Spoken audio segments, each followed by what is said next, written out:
fellow collectors, and welcome to Long's Toys. Today we are taking a look at Shodo Digimon 1. This set is comprised of 3 individual figures. We have Garudaman, Angelwoman, and Garudaman. So packaging is pretty basic. Just have a picture of the figure here on the front, and a picture of the figure on the top. Not too much going on the bottom or the sides. And on the back just kind of shows you the lineup, so it shows you the 3 figures in the wave. So we'll just take a quick look at the packaging here.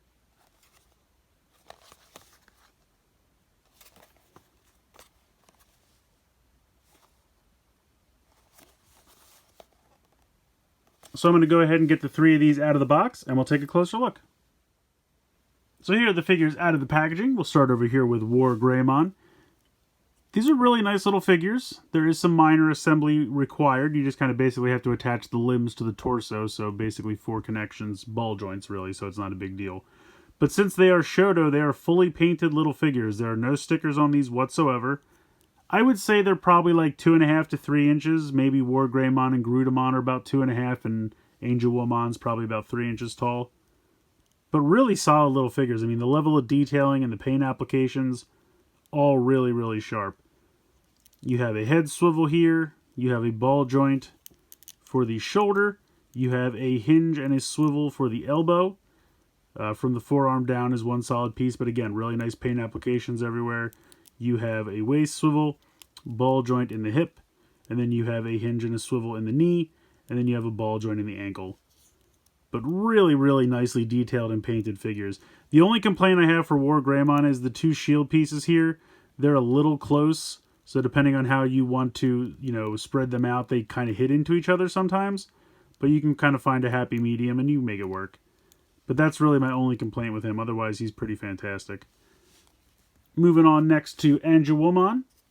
She looks great too. Got a ball joint here for the head. Really nice wings back here. And these are just kind of swivel pieces that you just peg in. It's really just a peg and a peg hole, but you can swivel them a little bit if you like. She has this kind of really cool purple scarf piece that's made to kind of drape around the arm, and then it just kind of naturally suspends up here. It's actually not resting on the head at all. It just kind of naturally hangs up there, which I really think is neat. Really nice paint applications. She has the hinge and swivel in the shoulder, and then she has kind of a bicep swivel there. She's also got a hinge and a swivel in the elbow. Forearms are a solid piece. Nothing in the waist, but she does have a ball joint in the hip as well as a thigh swivel. And then she's got a hinge and a swivel in the knee. And then from the knee down is one solid piece. Now they give you a stand here to peg into the back to help her balance, which is appreciated. And they also give you this weird, like, you can see leg-colored piece that you can peg onto the boot.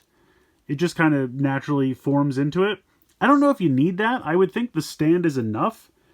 But I guess it helps depending on how you want to display it. They do give you this extra piece if you want to, just kind of help stabilize her.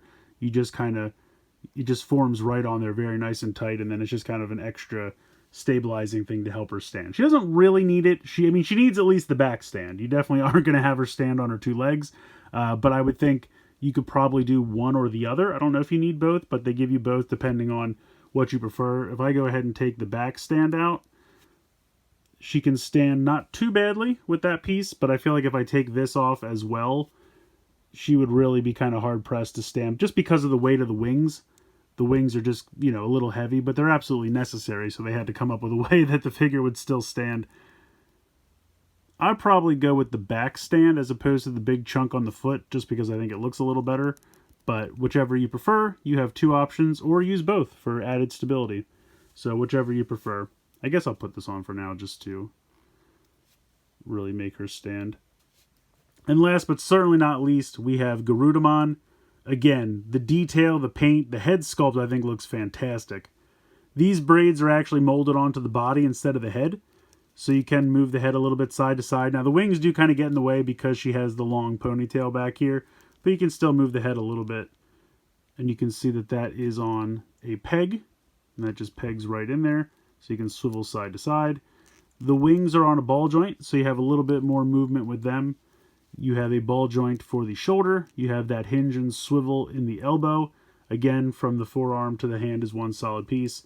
You have a waist swivel, ball joint in the hip, and then you have the hinge and swivel in the kind of like knee that goes back, and then you have a ball joint here in the ankle. So again, really nice paint, really nice detail. They're fun little figures. I really like them quite a bit. It's been a minute, so I don't really remember exactly what they cost. You can see that mine has a little bit of a loose knee, which is a bummer, but it doesn't really affect her posability or standing at all, which is nice. But as I was saying, I really don't remember exactly what these cost. I kind of feel like they were somewhere in the area of like $5 a box, and I feel like for that price, they're really, really nice. I think they did a really nice job with these. There are 2 more sets, which I'll get to reviewing hopefully sometime in the near future.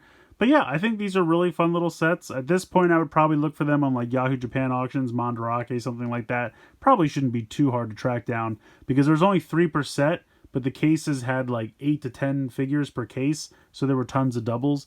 So it really shouldn't be too much of a hassle to track these down. But I think they're fun little figures for the price. Really nice little Digimon figures, and there's not really a ton of great Digimon merch out there. I feel like there was the original figures from back in the day, and then they haven't really done, they have done some monster art or D-arts or whatever they were called, but if you want a fun little figure on a budget, fully painted, no stickers, this is definitely the way to go. So let me know what you guys think in the comments below. Please like, share, and subscribe. Hope you guys enjoyed this video, and as always, thanks so much for watching.